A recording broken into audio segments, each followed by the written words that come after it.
బాలినేని శ్రీనివాసరెడ్డి ఇప్పుడు తీవ్ర ఆగ్రహం వ్యక్తం చేస్తున్నారు దామచర్ల మీదన. వాస్తవంగా జనసేన తెలుగుదేశం మిత్రపక్షాలే. బాలినేని అప్పట్లో వైఎస్ఆర్ కాంగ్రెస్ పార్టీ ఎమ్మెల్యే, అక్కడ మంత్రి, దామచర్లను ఓడించిన వ్యక్తి.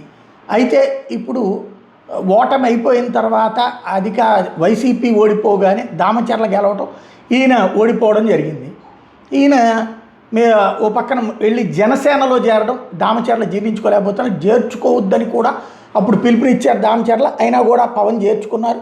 అయితే పవన్ కళ్యాణ్ ఏమి అక్కడ సపోర్ట్ చేస్తూ దామచర్ల మీదకేమీ ఎగదోయట్లేదు, బాలినేనేమి అపారమైనటువంటిది ఏమీ ఇవ్వట్లేదు. అయితే ఇప్పుడు తాజాగా దామచర్ల బాలినేని కొడుకుకి సంబంధించి డ్రగ్స్కి సంబంధించి చేసిన కామెంట్లు, అట్లాగే వైసీపీలో ఉన్నప్పుడు దోచుకున్న దాన్ని దాచుకోవడానికే ఈ పార్టీలోకి వచ్చాడన్నటువంటి ఆరోపణలతో ఆగ్రహం వ్యక్తం చేస్తున్నటువంటి బాలినేని ఓ ప్రెస్ కాన్ఫరెన్స్ పెట్టి ఆగ్రహం వ్యక్తం చేశారు. ఇక పైన నేను వారంలో 2 రోజులు ఉంటాను, కూటమిలో భాగస్వామి కాబట్టి వద్దనుకున్నాను, తీరా చూస్తే దామచర్ల రెచ్చగొడుతున్నారు కాబట్టి ఇక్కడే ఉంటాను, అంతు తేలుస్తానని చెప్తున్నారు. ఈ వ్యవహారాన్ని మరి పవన్ను లోకేష్ కలిసి ఏమైనా సర్దుబాటు చేస్తారా, కొనసాగుతుందా చూడాలి.